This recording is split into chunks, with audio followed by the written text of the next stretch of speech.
mon premier tournage. C'était en 1993. C'était La Reine Margot de Patrice Chéreau. Moi, à ce moment-là, j'ai 20 piges. Et donc, tu avais les grosses vedettes.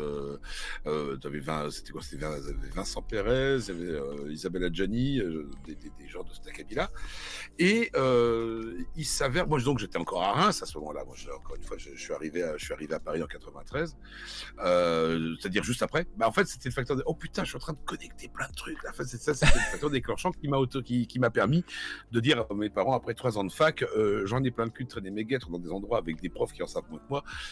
Moi, ce que je veux, c'est faire du théâtre. Et au bout d'un moment, ça faisait depuis l'âge de 9 ans que je leur tirais la sonnette en disant moi je veux faire du théâtre, t'es mignon mon chéri mais tu finis ta purée. Et puis après c'est passe ton bac, et puis après c'est passe ta licence, puis à un moment je fais oh ça va bien les parties où on change des règles au fur et à mesure, ça c'est maintenant il y en a plein le cul, je veux faire du théâtre. Et donc du coup j'ai fait du théâtre, donc je suis arrivé en 93. Mais il y a eu un facteur déclenchant effectivement à ce moment-là, c'était donc la Reine Margot.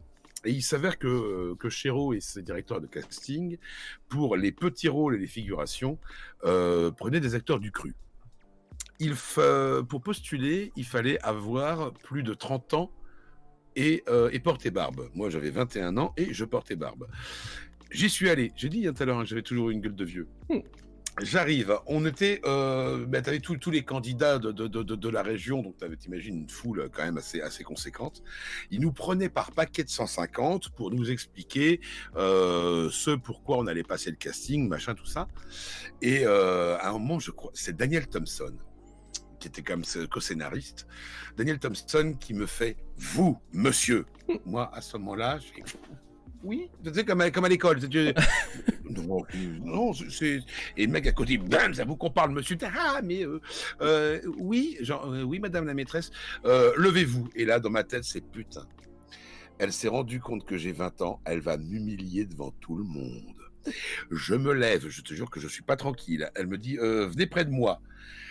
Je traverse la salle, il y a 150 personnes autour de moi et je me dis, bon, derrière, je change de nom. Parce que je change de pays. Ah non, mais c'est affreux parce que tu dis derrière, ça veut dire que les enfants vont se moquer, les chiens vont mordre et les vieux vont me jeter des pierres. Donc j'arrive près d'elle et là je m'attends à me faire essorer. Et là, elle prend ma gueule comme ça et elle fait vous voyez ça? C'est ce qui s'appelle avoir la gueule de l'emploi. Et là, Ah ouais, alors j'ai bien aimé. Et donc je me retrouve à faire le chef des géographes protestants dans La Reine Margot. Et accessoirement, c'est l'un des rares films que je connaisse qui a 3 montages différents. Tu as la version longue dans laquelle tu m'entends mais tu ne me vois pas. Tu as la version courte dans laquelle tu me vois, mais tu ne m'entends pas. Et la version vidéo qui est celle qui est le plus souvent exploitée, celle qui passe à la télé. Moi, je sais où est mon œil à un moment. Alors, et donc on est en costume Renaissance. Comment ? Ça me parle ce film parce que t'as dit ça s'appelait La Reine Margot, c'est ça ? La Reine Margot, d'après Alexandre Dumas, mis en scène par Patrice Chéreau. Je crois que avec mes parents avaient la cassette VHS, ça me parle énormément. Ah oui, mais le film est magnifique. Hein, le film est magnifique. Mais donc, ce qui est rigolo, c'est que je fais l'essayage de costumes. Et on se rend compte que donc on est en pleine Renaissance à ce moment-là. Donc Renaissance, ça veut dire culotte bouffante et les collants avec les poils qui passent à travers. Et donc j'ai cette veste. Donc je commence par avoir j'ai une chemise avec le gilet par-dessus. Et on se rend compte au moment du tournage, pas au moment de l'essayage, au moment du tournage, que j'ai un trou béant au niveau de l'aisselle. Et à un moment, je fais, on fait comment ? Elle me dit, vous jouerez comme ça ? Je fais oui. Alors, moi, le bras collé contre je veux bien, mais si jamais il y a un duel, un truc, un machin. Ah oui, c'est vrai. Ah, zut, flûte, ça perlote. Donc, écoutez, on va vous mettre un manteau. Et là, on commence. Le tournage, c'était le 3 juillet. Il devait faire 45 degrés dans la cour du collège des Jésuites. Et là, on me fout un manteau qui faisait 18 kilos.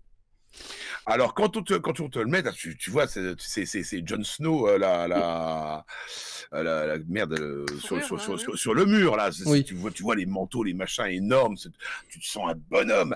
Alors, au bout d'un moment, tes vertèbres se rappellent à ton se rappellent à ton existence. Non, pardon, te rappellent à leur existence, en disant, oui, mais nous, là, on supporte tout ça, il y a un moment, et puis c'est chaud. Bon. Le tournage se passe, j'ai vu des trucs, des trucs de foufou. Le père Chéreau, on disait, oui, il avait dépassé le budget de 20 millions. Ah, Broutilles, juste ça. disons-le. Une bagatelle. Broutilles, hein, Oui. pas qu'a-t-il. À un moment, il y a le Chéreau, je donne un exemple, il y a un moment, il y a le Chéreau qui il fixe son combo, machin, son plan, son truc, tout est calé, les figurants, les trucs, et à un moment, il se lève. Et au moment où il va dire action, je le vois qu'il change de couleur. Et là, il prend un talkie-walkie et fait. Il parlait 3 langues, hein, sur le tournage: le néerlandais, le français et l'anglais.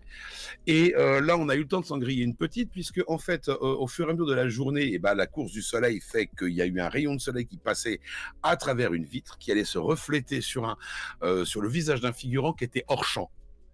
Mais Monsieur Chéreau, il voulait qu'il n'y ait pas de rayon de soleil qui aille sur le machin hors champ. Donc, ils ont fait construire un mur. Ils ont construit un mur pour colmater pour empêcher le soleil de passer par la fenêtre. Donc, tu m'étonnes qu'il ait claqué 20 millions en plus. Ouais. Si au moins, dans la moindre contrariété, le mec, il fait claquer un mur, qu'est-ce que tu veux, bon.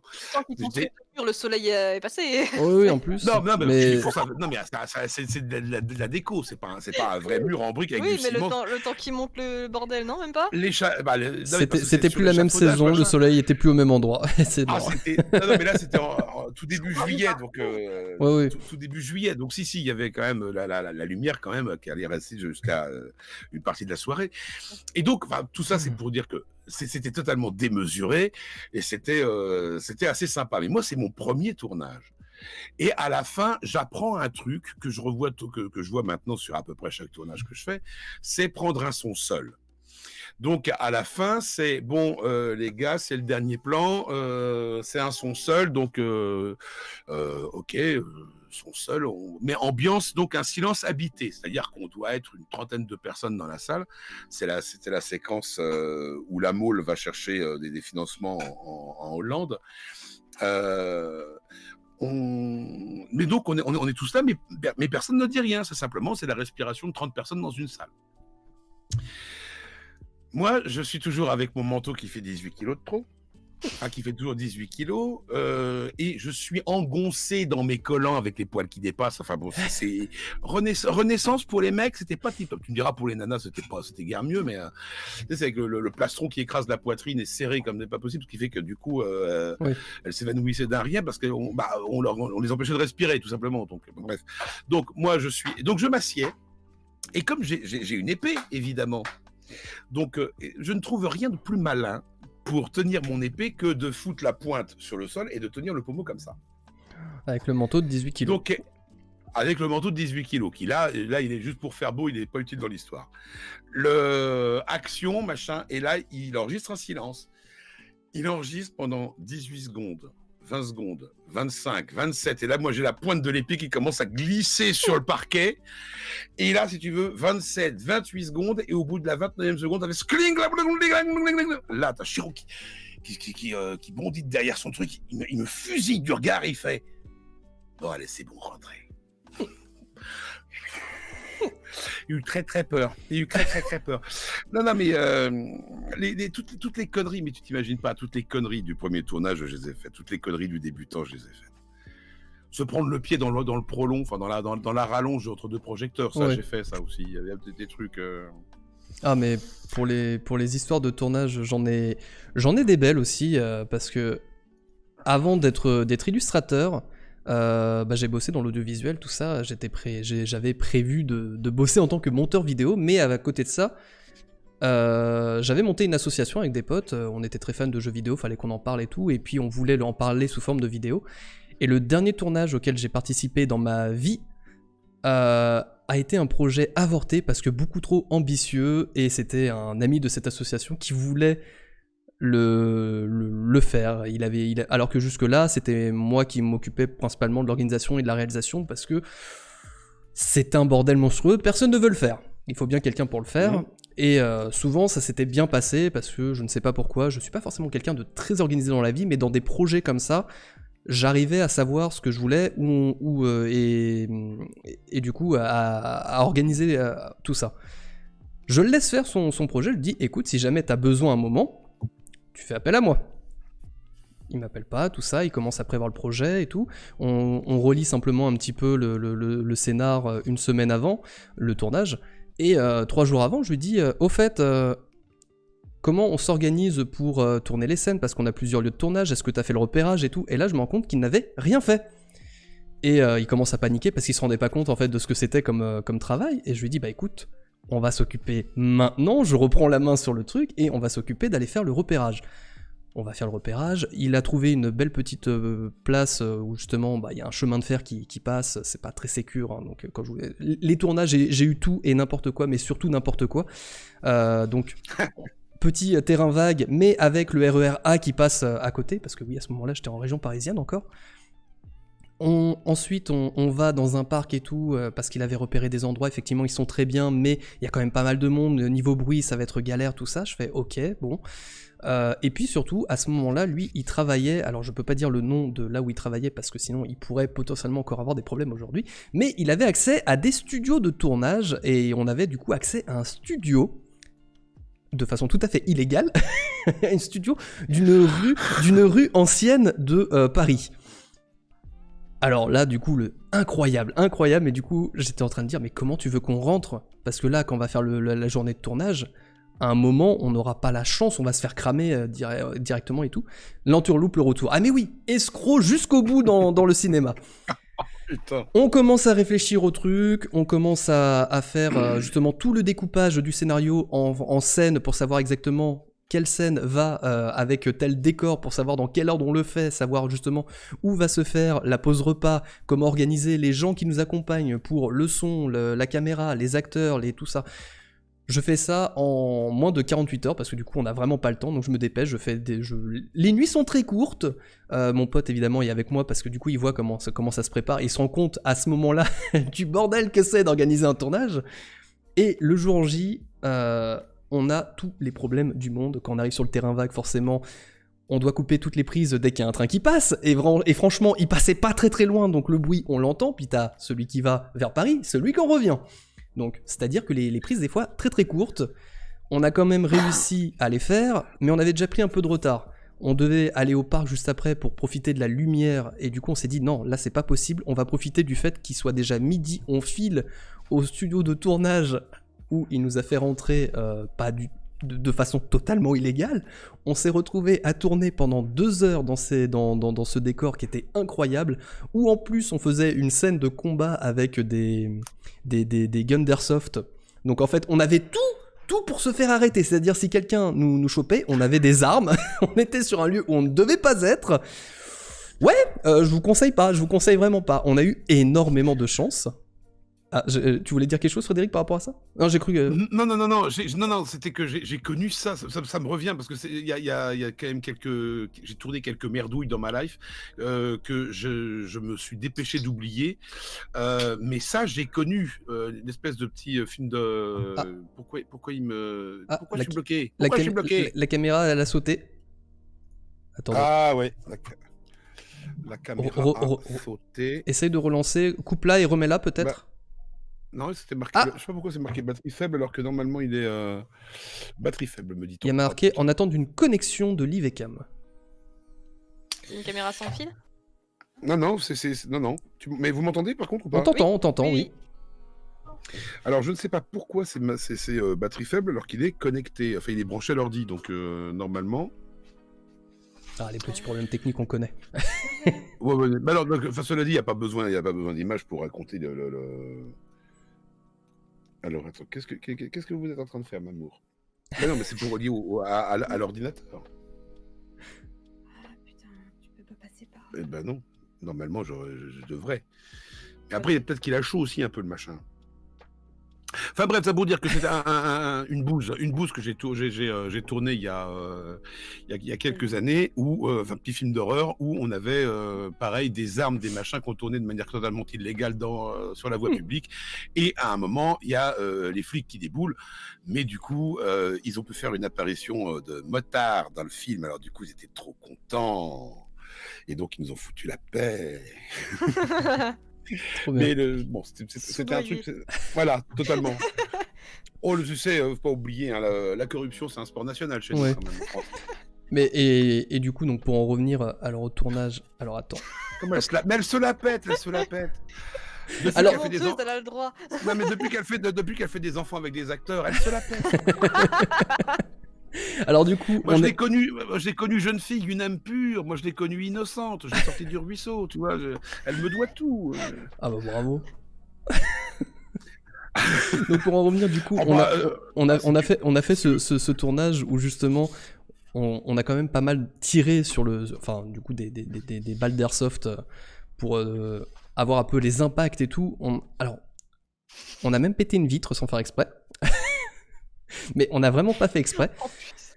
Et suite à ça, on devait finir du coup au parc. Sauf que du coup, on est arrivé au parc, il était, parce qu'on avait du retard, 15h, 16h. C'est-à-dire qu'il y avait beaucoup de familles, parce qu'on était en plus évidemment en vacances, parce que sinon ça n'aurait pas été drôle. Ah, Et bah forcément, les familles et certains enfants nous ont vus avec des armes d'airsoft. Et qu'est-ce qui s'est passé? Il y a eu un attroupement autour de nous.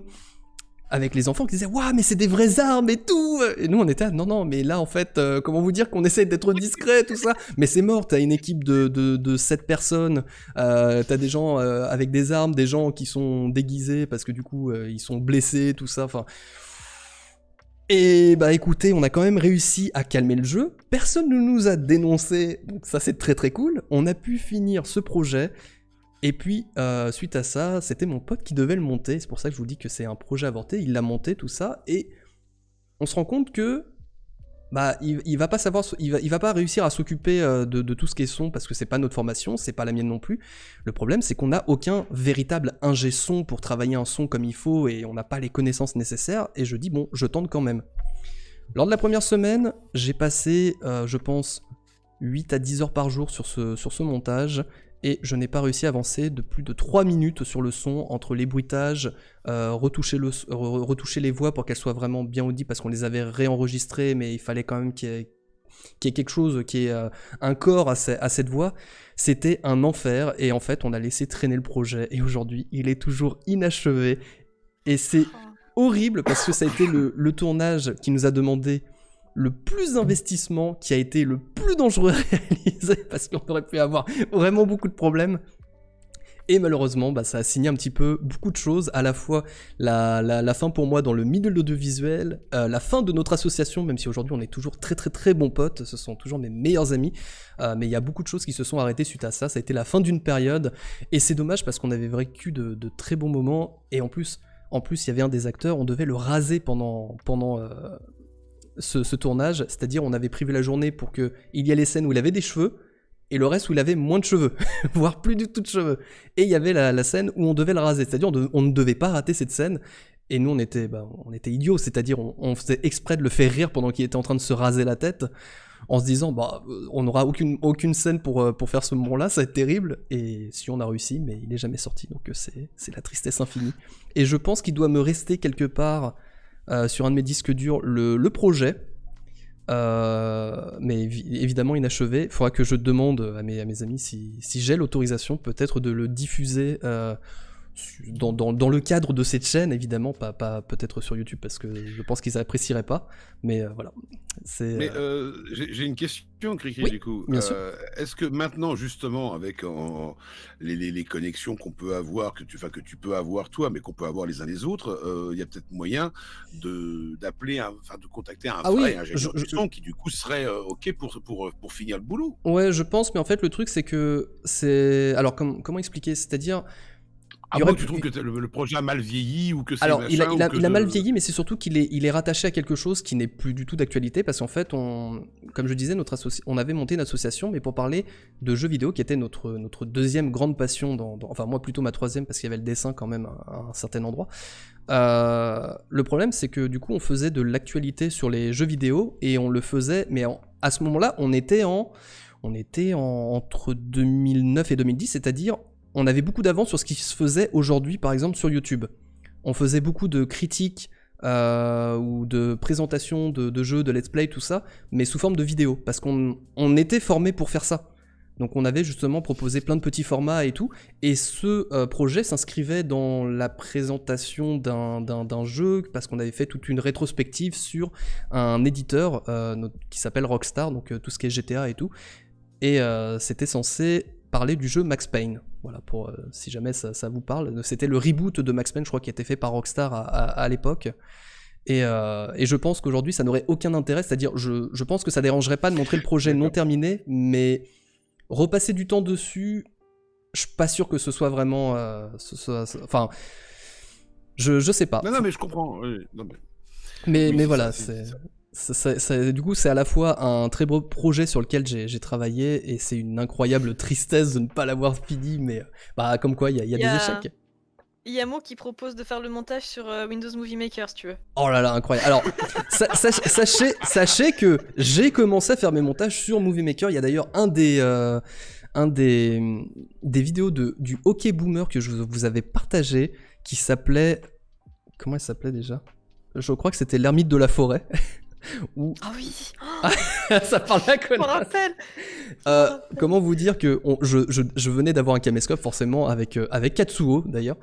On allait filmer tout ce qu'on pouvait, on racontait n'importe quoi, on faisait des toutes petites scènes, mais parce qu'on se faisait rire entre nous. Et puis à un moment, j'ai décidé de faire un petit montage de tout ça, de le mettre sur YouTube, et aujourd'hui il y est toujours, et je me dis, mais pourquoi ? Alors il est en non répertorié quand même, parce que bon, j'ai pas envie que n'importe qui retombe dessus. Cependant, je suis là, et quand je vous l'ai montré, j'avoue qu'en le revoyant, ouais, ça commence à dater, ça datait de 2008 ou 2009, ça a pris un petit coup de vieux, et puis c'est moche, ça prend tous les clichés de tous les films d'horreur dans une forêt en plus de jour, donc aucun intérêt. Et voilà, c'était... Ferme YouTube. Ah non. Il y en a à qui ça parle, mais parce qu'on l'avait partagé sur le Discord.